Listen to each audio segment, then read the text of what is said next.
आज मुख्यमंत्री देवेंद्र फडणवीस हे धुळे दौऱ्यावर असल्यानं सामाजिक कार्यकर्ते प्रभा परदेशी यांना पोलिसांनी ते येण्याआधीच अटक केली होती। फडणवीस यांच्या दौऱ्यामध्ये रास्ता रोको करून प्रभा परदेशी या त्यांना निवेदन देणार होत्या। सामाजिक कार्यकर्त्या प्रभा परदेशी यांनी वाडी भोकर रोडवर असलेल्या खड्ड्यांबाबत आंदोलनही केलं होतं। आंदोलन करूनही महापालिकेच्या मुजोर अधिकाऱ्यांनी कोणतीही दखल न घेतल्यानं प्रभा परदेशी यांनी निवेदन देत आंदोलन करण्याचा इशारा दिला होता।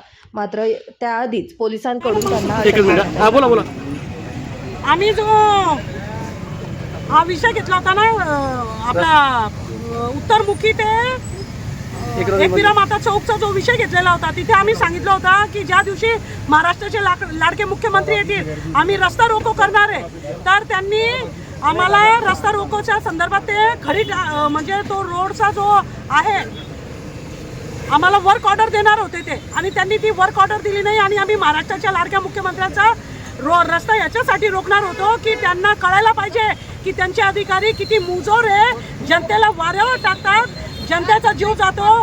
3 वर्ष झालेले जी माल निस्तारण योजनेचं काम चालू आहे आणि 3 वर्षापासून MN पटेलने तो ठेका घेतलेला आहे आणि त्या ठेक्याच्या खड्ड्याचे रस्ते बुजले नाही, म्हणून आम्ही महाराष्ट्राच्या लाडक्या मुख्यमंत्र्यांना भेटणार होतो।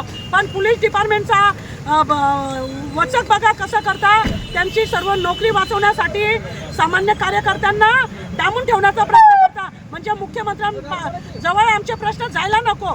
हे इतकं निर्लज्जपणा चाललेला आहे की त्यांच्याच अधिकाऱ्यांना ते वाचवण्याचा प्रयत्न करत असतात। तर अशा शासनाचा आम्ही धिक्कार करतो। Bureau report, Lumbini news, Dhule.